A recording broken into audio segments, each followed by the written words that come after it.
Chapter 3. The Girl in the Closet. Nicky stared. The girl stared back. The dog wriggled in her arms and paddled its hind legs frantically. "Who are you?" Nicky asked. The girl hunched up her shoulders and craned her head toward Nicky. She had a long face and thin, brown, straggly hair. Her front teeth were a little crooked. "Please," she said in a hoarse whisper, "don't tell that I'm here. Please don't tell." The girl stepped cautiously out of the closet. "I'm not supposed to be here," she said. The dog wrenched its muzzle out of her hands and yelped. She grabbed it again. She was wearing jeans and a limp green sweater. Nicky could see that the girl was older than she was, a teenager. "But why are you here?" said Nicky. "I took care of the old man," the girl said. She spoke in a trembly whisper. "For the last 6 months, till he died. But I don't have nowhere to go, and if they find me, they'll put me in a home and take him away." She ducked her chin toward the dog. "So I need to stay here till I can figure out what to do next." "What's your name?" Nicky asked. She spoke in a whisper, too. "Amanda Stokes," said the girl. "What's yours?" Nicky told her. "Arthur Green was my great-grandfather," she said. "My family owns this house now." "Oh, Lord," said Amanda. She had a worried-looking face, as if she'd been worrying all her life. "Are you going to come and live here?" "Yes," said Nicky firmly, "but not right away." "So you won't tell that I'm here?" Nicky considered. Would it be wrong to keep this girl a secret? She didn't want to do anything wrong, but it seemed to her that telling on Amanda would cause more harm than not. What did it matter if she stayed here a few days longer? "I can live real quietly," Amanda said. The dog jerked in her arms and tried to yelp. "Even with him.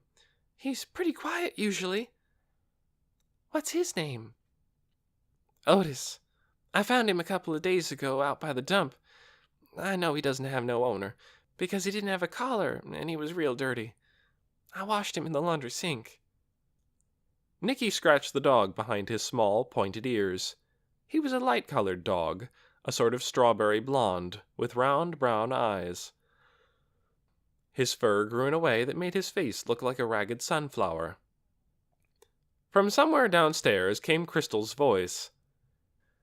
"Nicky, where are you?" Nicky dashed into the hall and shouted down. "Upstairs!" "Come on down," called her aunt. "Let's get settled in." She went back into the bedroom. "Okay," she said. "I won't tell about you, but you have to be really quiet. Stuff some rags under the door, this door and the hall door both. I'll try to keep my aunt from coming up here. If she's going to, I'll try to warn you." "Oh, thank you," Amanda said. "Thank you a lot. It's just for a couple days. I'm looking for a job, and when I get one, I'll find me a place of my own." Nicky nodded. "Goodbye," she said, and she dashed back down the stairs. For dinner that night, they had tomato soup from a can Crystal found in a cupboard. They sat at the big dining room table and ate while the rain beat on the windows. On a pad of paper, Crystal started making a list of all the things she'd have to do to get the house ready for sale. Call cleaning service. Call auction house. Call salvage place. Talk to lawyer. Call painters. Call plumbers. It was clear to Nicky that Crystal would be spending a lot of time on the phone. "Crystal," Nicky said, "I don't see anything so awful about Greenhaven. Why do you say it's awful?" "It's huge and dark and impossible to clean. The kitchen is unspeakable. The plumbing is ancient. The whole place smells like mice. That's just for a start." "But it could be repaired, couldn't it?" "With great effort and expense." Crystal went back to her list. "Schedule open house," she wrote. She tapped a long red fingernail on the table, thinking. Crystal wasn't exactly beautiful, but she always wore stylish clothes and fixed herself up. Nail polish, earrings, makeup. Her hair was a sort of streaky blondish color that required frequent visits to the beauty salon. She'd been married twice. First there'd been Uncle Brent, and later there'd been Uncle Brandon. Now there was no one, which was probably one reason Crystal was more snappish and impatient than usual. "Crystal," said Nicky, "if you could live in any kind of house, what kind would it be?" Crystal looked up. She gazed at Nicky blankly for a second, her mind elsewhere. Then she said, "Well, I can tell what it wouldn't be. It wouldn't be an old pile like Greenhaven. And it wouldn't be a dinky, tacky little apartment like the one I live in now." "What then?" said Nicky.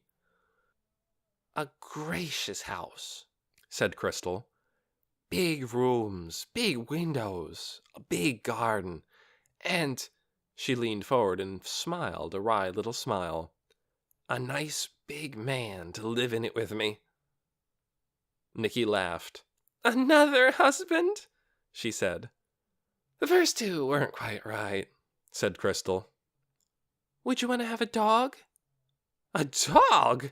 Heavens, no. Dogs ruin furniture." "But if a dog just showed up and needed a home, would you keep it?"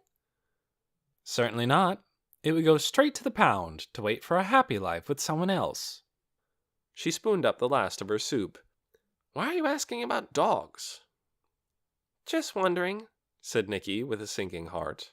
"I like dogs."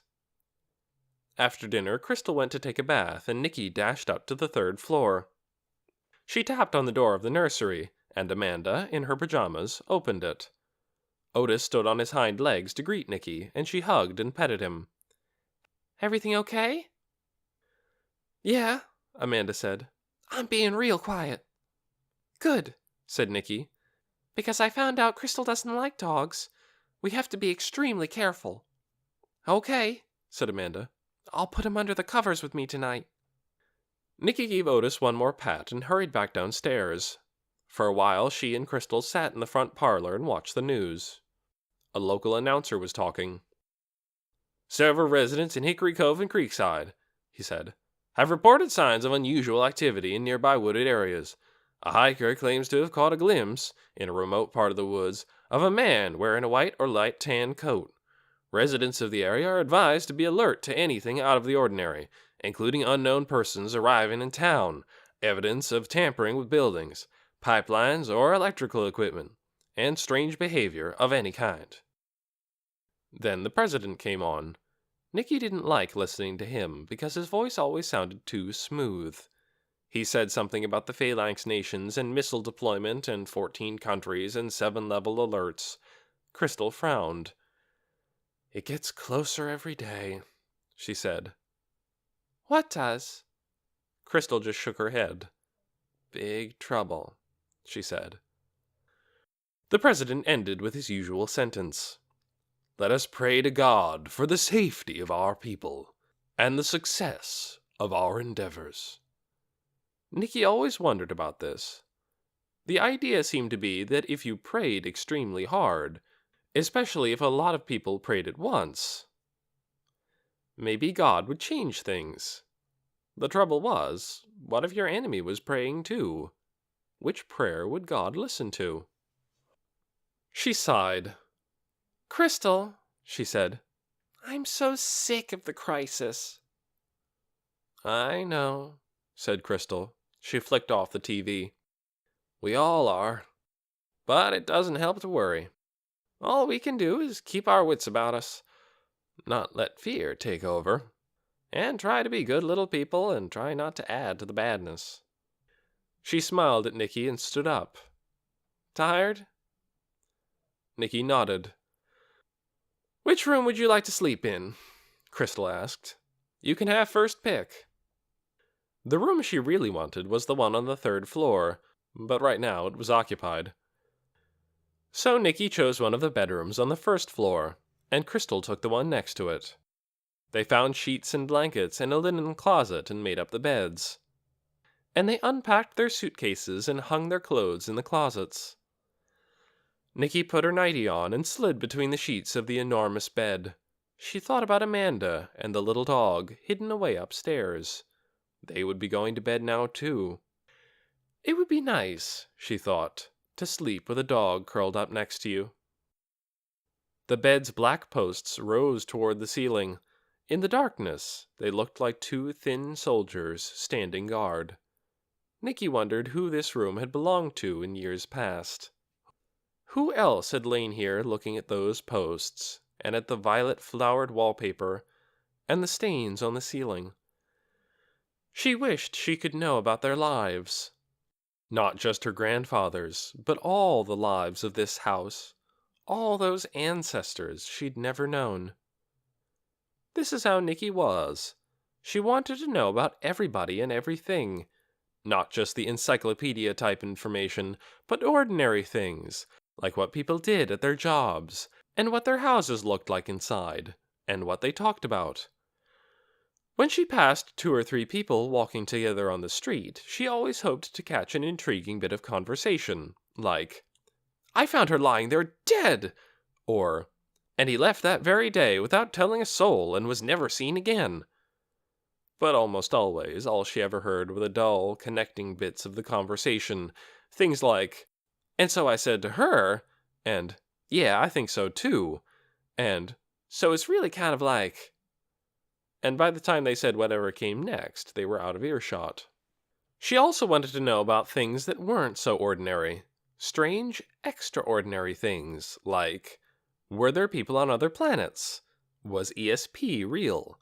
Were there still places on Earth where no one had ever been? Were there animals that no one had yet discovered?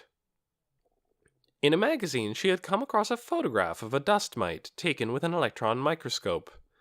A dust mite was much too small to see with the naked eye, but when you took its picture and magnified it many times, you could see that it was as complicated and weird as a monster in a science fiction movie, with fangs and feelers and bristles. When Nikki saw this picture, she suddenly understood that a whole other world existed right alongside the world of things she could see.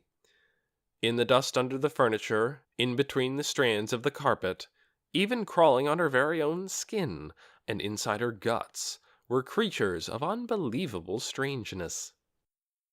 She loved knowing this. She took the dust mite picture with her everywhere she went. Now she listened to the rain pattering steadily at the windows and closed her eyes. She thought about the spirits of all the people who had lived here. Maybe they were still hovering around, wondering who was coming next. "It's going to be me," she told them silently. "I'm going to live here." And this reminded her of something she'd forgotten to do. She sat up and turned the light back on. In the drawer of her bedside table, she rummaged around until she found a stubby pencil and a scrap of paper. On the paper, she wrote, 1. Keep Greenhaven. 2. Fall in love. 3. Help the world. Her 3 goals. She was determined to accomplish them all.